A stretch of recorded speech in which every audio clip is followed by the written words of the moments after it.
Hi, everybody. I'm Brittany Lewis, a breaking news reporter here at Forbes. Joining me now is criminal defense and civil rights attorney Ron Kuby. Ron, thank you so much for joining me. Thank you for having me. Jury deliberations continue in the manslaughter trial for Daniel Penny. So I want to set up the case to remind viewers in case they don't remember. But in May of 2023, the Marine veteran used a chokehold on Jordan Neely, a homeless black man on the subway. Neely died shortly after, and this has really been a lightning rod case since May of 2023. What are your thoughts on the trial? So we have a white man who sneaks up behind a black man who is scaring other white people, kills that black man, and now is being tried by an almost entirely white jury.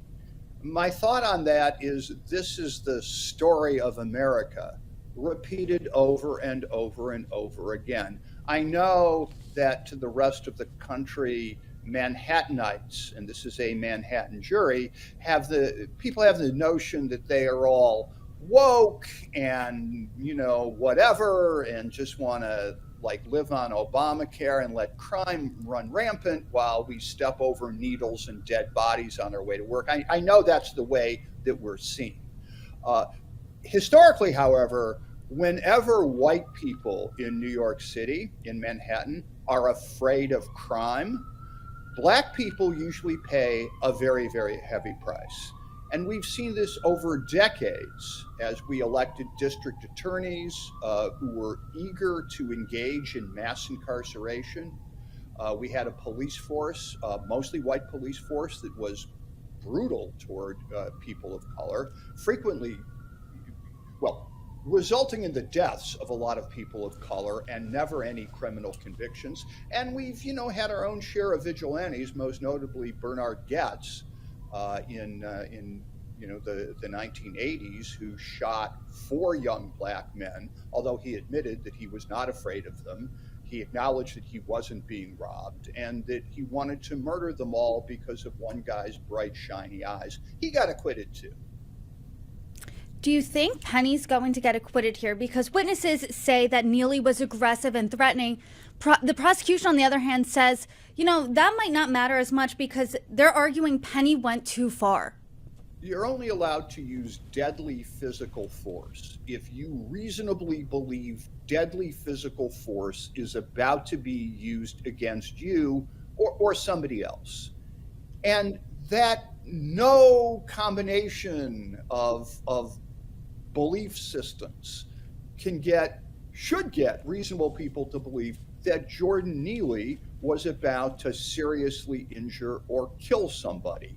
That's why the prosecution has conceded that even if there was some justification for Daniel Penny to physically intervene, there was no justification for choking him to death for 5 to 6 minutes. That simply went too far.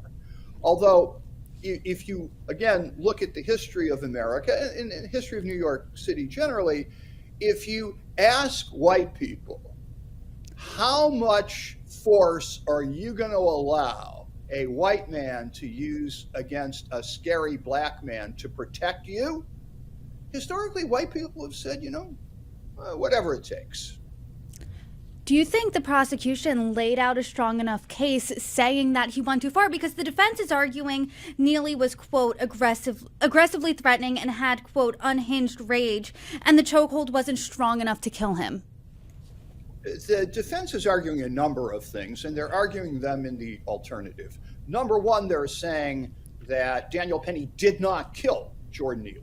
Jordan Neely died of a combination of his own drug use and a rare genetic disorder. Almost as if this was Jordan Neely's time, he would have died had Daniel Penny never even been there. Don't think many people are going to buy that, but you only need, one juror to buy that for a hung jury. The second thing that they're arguing is, well, even if Daniel Penny did cause Jordan Neely's death, this wasn't a chokehold. This was some other kind of hold that was not deadly physical force. And finally, if you don't buy that, ladies and gentlemen of the jury, Jordan Neely basically kind of deserved what he got. He was really scary, and just consider it kind of a public service killing. That is what is being argued in the alternative. And remember, you need 12 jurors to say not guilty. You don't need 12 jurors to agree why he's not guilty. New York City Mayor Eric Adams has chimed in, and I want to read you some of his remarks and get your reaction. He called this case an example of multifaceted problem related to the city's mental health crisis. And this is what he said, quote, "Now we're on the subway where we're hearing someone talking about hurting people, killing people. You have someone on that subway who was responding," he means Penny there, "doing what we should have done as a city in a state of having a mental health facility." What do you think of Eric Adams' characterization of the situation? Well, there's a reason why Mayor Eric Adams has managed to unite liberals and conservatives, blue and red, in a uniform loathing of him and his administration. While we New Yorkers disagree on many things, pretty much all of us agree that this is the worst mayor in human memory.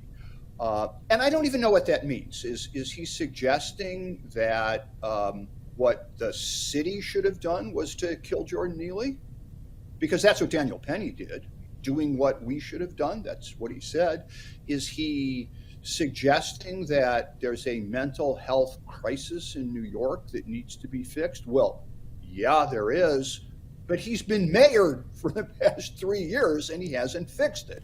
So look, Mayor Adams, since he's been indicted on multiple counts of corruption, is prone to say all kinds of things, most of which seem to be appealing to the current president elect and his group of followers, because there's one person who can stop this prosecution entirely and let Mayor Adams go free, and that's Donald Trump. So the two men are getting much closer. Nobody in New York City takes Mayor Adams seriously anymore. We're just waiting for him to go. Ron, I want to read you a few arguments, and I want you to give your take and rebut them if you could. One of the arguments is that there was a warrant out for Neely's arrest at the time of his death. What's your response to when people say that?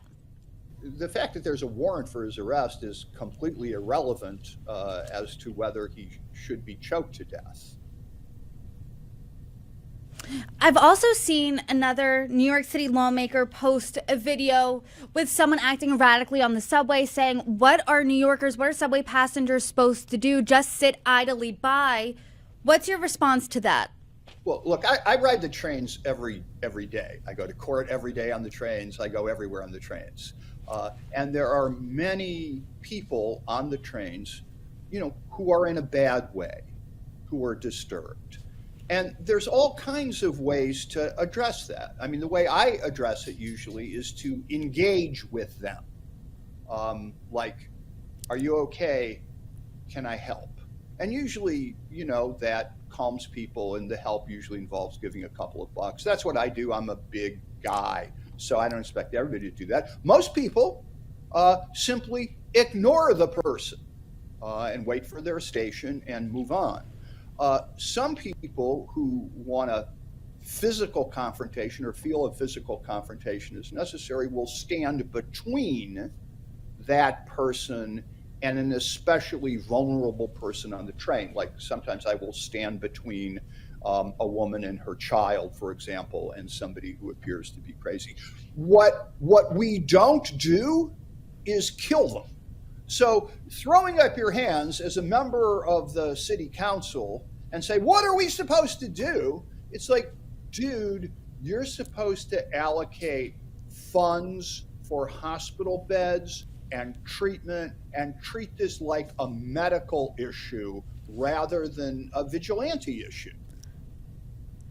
This entire case has really sparked larger conversations like the one we're having about race, about mental health. Do you think that the verdict here, whatever it may be, will set a precedent? Look, the precedent of allowing white people to kill black people and having other white people let them loose, that precedent has been set. So if that happens, it's just, another day.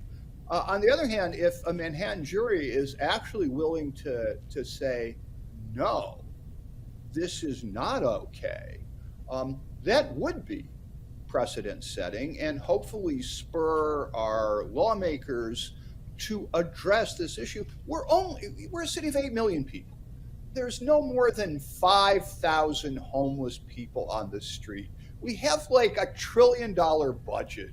If we actually wanted to deal with this problem, we could deal with this problem rather than, this sort of chronic angst, often resulting in somebody's death. It's a little shocking to me. I mean, look, I can understand people who say, look, Daniel Penny was in a bad situation. He, didn't quite know what to do. He did what he thought was necessary. Yeah, maybe he went too far, but who am I to judge? I can understand that, even if I disagree with it. But what I don't understand are people who are making him out to be a hero or making him out to be a good Samaritan. Now, I'm of the Jewish religious faith, so I didn't study the New Testament exclusively, but my recollection of the parable of the Good Samaritan is that when the traveler came upon a man who had been beaten and robbed and was injured and was in pain, the traveler, the Good Samaritan, made sure that he received food and lodging and medical care. The traveler didn't choke him to death. Now, maybe there's a new version in a new, Trump Bible or something that I haven't seen, but that's my recollection. This is not being a good Samaritan. This is being a killer.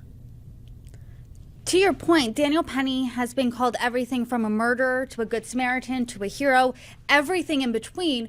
What do you think is missing from the national dialogue on this? What's missing from the national dialogue is what's usually missing. We don't see the victim here as fully human.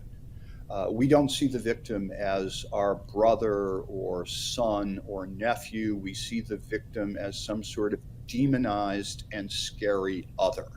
We don't see the victim as somebody who needs help and treatment and care and calls upon our compassion to provide those things. We see the victim as somebody who is menacing, especially to the women and children. Ron Kuby, I appreciate the conversation today. Thank you so much for joining me. You're welcome back anytime.